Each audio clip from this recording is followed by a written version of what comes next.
గారు ప్రధానంగా సవాలు ప్రతిసవాలు విసిరి మంత్రులేమో ఒకరేమో బీఆర్ఎస్ భవన్కి వస్తాని ఇంకో మంత్రి సవాలు ఇస్తున్నారు, ఇంకో ముగ్గురు మంత్రులేమో గణపక్రమం అని చెప్పేసి అటు హరీష్ రావు గారికి సవాల్ విస్తున్నారు. మొత్తానికి వీళ్ళు మాత్రం తోక ముడిచినటువంటి సందర్భం. ఎందుకు తోక ముడిచారు అనుకోవాలి? సురేష్ గారు ముఖ్యమంత్రి గారి దగ్గర మెప్పు పొందాలని జూపల్లి కృష్ణారావు గారు పాపం చాలా తాపత్రయపడతా ఉన్నారు. తన తాపత్రయం అంతా కూడా వృధా ప్రయాస అయిపోయి ఉల్టా చోరు కొత్త వాళ్ళకు దాండి అన్నట్టుగా ఆయననే ముఖ్యమంత్రి గారు తిట్టే పరిస్థితికి తెచ్చుకున్నారు. ఎందుకంటే ముఖ్యమంత్రి గారికి స్వయంగా తెలుసు తెలంగాణ రాష్ట్ర ప్రజలను మనం ఎన్ని విధాలుగా మోసం చేసినాము, ఎట్లా మోసం చేసినాము, ఎట్లా అవినీతికి పాల్పడుతున్నాం అన్నది పూర్తి స్థాయిలో వాళ్ళ దగ్గర ఉంది.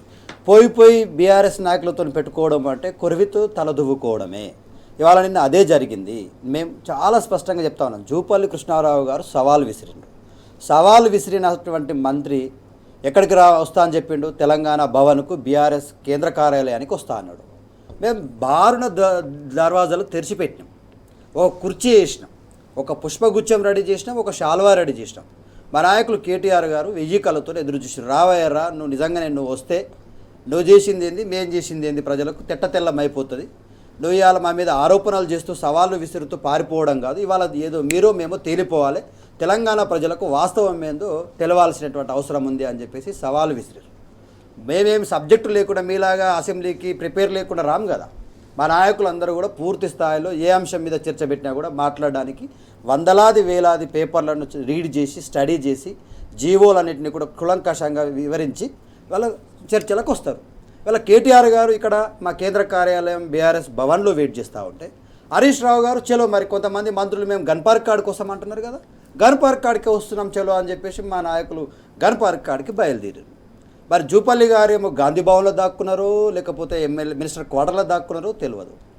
నేను ఇవాళ అడుగుతా ఉన్న అయ్యా పొన్నం ప్రభాకర్ గారు, అజారుద్దీన్ గారు, అడ్లూరి లక్ష్మణ్ గారు, సవాలు విసిరింది జూపల్లి కృష్ణారావు, సవాలుకు స్వీకరించాల్సింది జూపల్లి కృష్ణారావు, చర్చకు రావాల్సింది జూపల్లి కృష్ణారావు. మీరెందుకు వట్టిగా తొడలు కొట్టుకుంటారు, మీరెందుకు వట్టిగా గిల్లుకుంటారు, గిచ్చుకుంటారు? మీ సందర్భం వచ్చినప్పుడు మీ శాఖ మీద చర్చలు పెడతామన్నప్పుడు మీరు రండి, మీకు కూడా ఒకరోజు వస్తుంది. ఇవాళ చాలా స్పష్టంగా 2 అంశాల్లో చర్చ జరగాలి. జూపల్లి కృష్ణారావు గారు, నీకు అసలు ముఖం ఉంటే నీ శాఖలో ఎక్సైజ్ శాఖలో హాలోగ్రామ్ టెండర్ల విషయంలో జరిగిన 500 కోట్ల అవినీతి భాగోతం నిన్న హరీష్ రావు గారు బట్ట బయలు చేయడానికి సిద్ధంగా ఉన్నారు. ఇటు కేటీఆర్ గారు బట్ట బయలు చేయడానికి సిద్ధంగా ఉన్నారు. ఒక senior most IAS officer Rizvi గారు నీ టార్చర్ భరించలేక రాజీనామా చేసి బయటకు వెళ్ళిపోయారు. అంటే నీ అవినీతి భాగోతం ఏందో నిన్న మా నాయకులు కుండబద్దలు కొట్టినట్టుగా చెప్పడానికి సిద్ధంగా ఉన్నారు. అది తెలుసుకున్న తర్వాత జూపల్లి గారు అమ్మో బీఆర్ఎస్ భవన్కి వెళ్ళినా లేకపోతే టీఆర్ఎస్ నాయకులతో చర్చ పెట్టినా నా బట్టలు కూడా తీస్తారు, నా భాగోతం బయట పెడతారని భయపడి ముడుచుకొని ఏడబడుకున్నాడో ఏమో.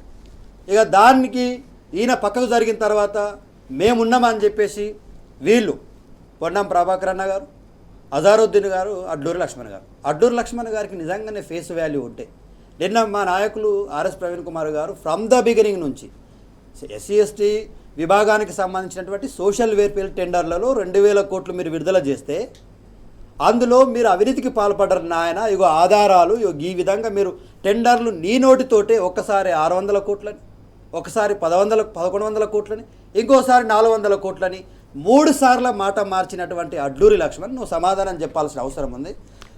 పేద పిల్లలయ్యా, ఎస్సీ ఎస్టీ బీసీ మైనార్టీ వర్గాల పిల్లలు 3 పూటల భోజనం చేసే ఫామ్ ఆయిల్లో, నిత్యావసర వస్తువులు సప్లై చేసేటువంటి వస్తువులలో, వాళ్ళు వేసుకునేటువంటి షూజుల్లో, బట్టల్లో, పెట్టుకునే సబ్బుల్లో, నెత్తి కంటుకునే నూనెలో మీరు అవినీతికి పాల్పడుతూ ఉన్నారు. 20 రూపాయలకు దొరకాల్సినటువంటి నెత్తి కంటుకునే ఆయిల్ డబ్బాను మీరు 100 రూపాయలు చూపిస్తూ ఉన్నారు. వాడేటువంటి ఫామ్ ఆయిల్ 140 రూపాయలు ఉంటే మీరు దాంట్లో 280 రూపాయలు చూపించారు. దీని భాగోతం ఏందో బయట పెడతాం రండి నాయన, మీరు అవినీతికి పాల్పడ్డారని మేము సవాలు విసిరితే గుమ్మడికాయల దొంగ అంటే భుజాలు దడుముకున్నట్టుగా పొన్నం ప్రభాకర్ గారు మీకే సంబంధం ఉంది, అజారుద్దీన్ గారు మీకే సంబంధం ఉంది. మీ శాఖల్లో అవినీతి గురించి మాట్లాడే సందర్భం వచ్చినాడు మీరు మాట్లాడుదురు, మీరు ఓపిక పట్టుర్రి. ఇవాళ జూపల్లి గారు సవాలు విసిరినరు, అడ్లూరి లక్ష్మణ్ గారికి మేము సవాలు విసిరినాం. వాళ్ళిద్దరు చర్చకు రావాల్సిన అవసరం ఉంది. జూపల్లి గారు ఒక అడుగు ముందుకేసి నేను బీఆర్ఎస్ భవన్కే వస్తాడు. జూపల్లి కూడా సందెట్లో సడమి అంటే వచ్చిండు. కేటీఆర్ మాట్లాడింది అప్పుల అంశం గురించి డైరెక్టర్ రేవంత్ రెడ్డితో డిస్కషన్ రెడీ, ఎక్కడైనా మీరు అబద్ధాల వల్ల వేస్తారు ప్రతి మీటింగ్లు అని చెప్పేసి కేటీఆర్ సీఎం రేవంత్ రెడ్డికి సవాల్ చేశారు. మధ్యలో సందెట్ల సడమి అని జూపల్లి ఎందుకు వచ్చినట్టు? జూపల్లి గారికి ఈ భారత రాజ్యాంగం మీద అవగాహన ఉంటే, ఈ భారత పార్లమెంటరీ వ్యవస్థ మీద సోయి ఉంటే పార్లమెంటు సాక్షిగా ఒక బీజేపీ ఎంపీ అడిగినటువంటి సమాధానానికి కుండబద్దలు కొట్టినట్టుగా తెలంగాణ రాష్ట్ర ప్రభుత్వం 2014 నుంచి 2023 వరకు చేసిన అప్పు 2,80,000 కోట్లు. చాలా స్పష్టంగా ఆర్బీఐ అదే విషయం చెప్పింది, కాగ్ అదే విషయం చెప్పింది, మిగతా సంస్థలన్నీ అదే విషయాన్ని కుండబద్దలు కొట్టినట్టుగా చెప్తే మరి నువ్వు చదువుకున్న మంత్రివో చదువుకోని మంత్రివో మరి నీకు తెలుసో తెలియదు. నిన్న హరీష్ రావు గారు సవాల్ స్వీకరించిన మనగానే, కేటీఆర్ గారు సవాల్ స్వీకరించే మనగానే 8 లక్షల కోట్లు అప్పు చేసిండు కేసీఆర్ అన్నోడు 7 లక్షల కోట్లని మాట మార్చినావు. ఒక్క మాటకే నువ్వు 1,00,000 కోట్లు తగ్గించినవు అంటే వాస్తవంగా చర్చ పెడితే ఇవాళ ఏందనేటువంటి తెలంగాణ ప్రజలకు తేలిపోయేది. తెలంగాణ ప్రజలకు మేము అప్పు చేసినా ఆస్తులు సృష్టించినాము.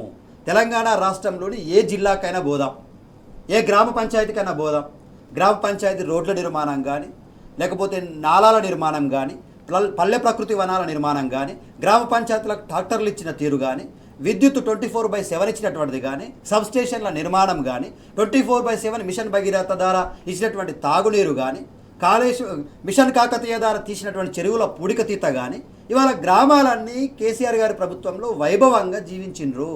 పల్లెలు చాలా సంతోషంగా ఉన్నాయి.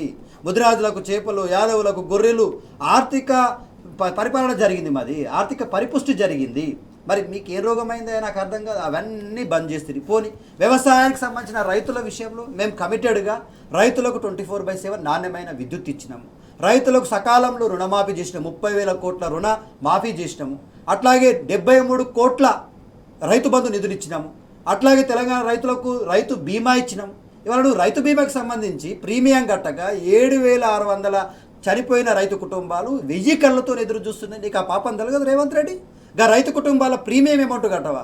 మేము ప్రైవేట్ సంస్థలు ఎన్ని వచ్చినా కూడా వాటిని పక్కకు పెట్టి కేవలం కేంద్ర సంస్థ అయినటువంటి ఎల్ఐసికి ప్రీమియం అమౌంట్ కట్టి ఎల్ఐసి ద్వారా చనిపోయిన రైతు కుటుంబానికి 5 లక్షల ఆర్థిక సాయం చేసినాం. ఇక ఈ విషయాలన్నీ తెలంగాణ ప్రజలకు తెలుసు కాబట్టి ఇవాళ జిల్లాలకు పోతే కలెక్టరేట్లు, అద్భుతమైనటువంటి కలెక్టరేట్లతో, ఇంటిగ్రేటెడ్ మార్కెట్ యార్డ్లతో, అద్భుతమైన మున్సిపల్ భవనాలతో, రోడ్లతో, సెంట్రల్ లైటింగ్ సిస్టంతో, ఓపెన్ పార్కులతో, జిమ్లతో ఇవాళ తెలంగాణ రాష్ట్రం సస్యశ్యామలం అయితే హరితహారం పేరు మీద కేవలం 23% ఉన్నటువంటి గ్రీనరీని 27% తీసుకుపోయినటువంటి కేసీఆర్ పరిపాలన మీద మీరు చర్చ పెడతారా? 2.5 సంవత్సరాల్లో 4 లక్షల కోట్ల అప్పు చేసిన మీరు ఒక బావి దవ్విండ్రా, ఒక గోడ కట్టిండ్రా, ఒక గూడు కట్టిండ్రా? ఏం చేసిరో చూపించిర్రా నాయన అంటే గతంలో కేసీఆర్ గారు శంకుస్థాపనలు చేసి వర్క్ పూర్తయిన వాటికి ఇవాళ హైదరాబాద్ నలుమూలలో చూస్తే మేము కట్టినటువంటి టిమ్స్ ఆసుపత్రులు రిబ్బన్లు కట్ చేసి బిల్డప్లు ఇస్తూ ఉన్నారు. మేము ఏర్పాటు చేసినటువంటి 44 ఫ్లైఓవర్లు, 12 అండర్ బ్రిడ్జ్లకు రిబ్బన్లు కట్ చేసి మీరు ఇనాగ్రేషన్లు చేస్తూ ఉన్నారు. హైదరాబాద్ నగరం విషయంలో కమిటెడ్గా మా నాయకులు కేటీఆర్ గారు మున్సిపల్ శాఖ మంత్రిగా గతంలో హైదరాబాదుని అద్భుతంగా డెవలప్ చేయాలి, హైదరాబాదే మనకు పెట్టుబడులకు రాజధాని, పెట్టుబడుల నిలయము, హైదరాబాద్లో వసతులు కల్పిస్తే పెట్టుబడులు వేగంగా వస్తాయి, వివిధ జాతీయ అంతర్జాతీయ సంస్థలు ఇక్కడ పెట్టుబడులు పెడతాయని చెప్పేసి మేము రోడ్డు కానీ 137 లింకింగ్ రోడ్లు సురేష్ గారు శరవేగంగా పూర్తి చేసినాం. ఎస్ఎన్డిపి, ఎస్ఆర్డిపి పేరు మీద నాలాలు, ఎస్ఎన్డిపి పేరు మీద, ఎస్ఆర్డిపి పేరు మీద రోడ్లు పూర్తి స్థాయిలో మేము హైదరాబాద్ ప్రజలకు అందుబాటులోకి తెచ్చినాం. 495 బస్తీ దవాఖానాలు ఏర్పాటు చేసినాం. ఎక్కడికక్కడ చిన్న జ్వరం వచ్చినా, జలుబైనా ఇమీడియట్గా పోయి ట్యాబ్లెట్లు ఒక ఇంజక్షన్ తీసుకొని హైదరాబాద్ ప్రజలు మళ్ళీ డ్యూటీలకు పోవాలి, వాళ్ళ పనులు వాళ్ళు చేసుకోవాలని ఇంత పెద్ద ఎత్తున మేము హైదరాబాద్ విషయంలో కమిటెడ్గా పనిచేస్తే నువ్వు హైదరాబాద్లో కట్టింది లేదు, గ్రామాల్లో కట్టింది లేదు, జిల్లాలో కట్టింది లేదు. నువ్వు చేసిన అప్పు ఏమో 4 లక్షల కోట్లు అయింది. మేము 9.5 సంవత్సరాలు చేసిన అప్పుకు, నువ్వు 2.5 చేసిన సంవత్సరాల్లో అప్పుకు మేము ఆస్తులు సృష్టించినాం. హైదరాబాద్ లాంటి నగరంలో కమాండ్ కంట్రోల్ కట్టినాం, వి హబ్ కట్టినాం, టీ హబ్ కట్టినాం, షీ టీమ్స్ ఏర్పాటు చేసినాం. అద్భుతంగా హైదరాబాద్ని మేము కంటికి రెప్పలాగా కాపాడుకున్నాం. రైట్ అండి.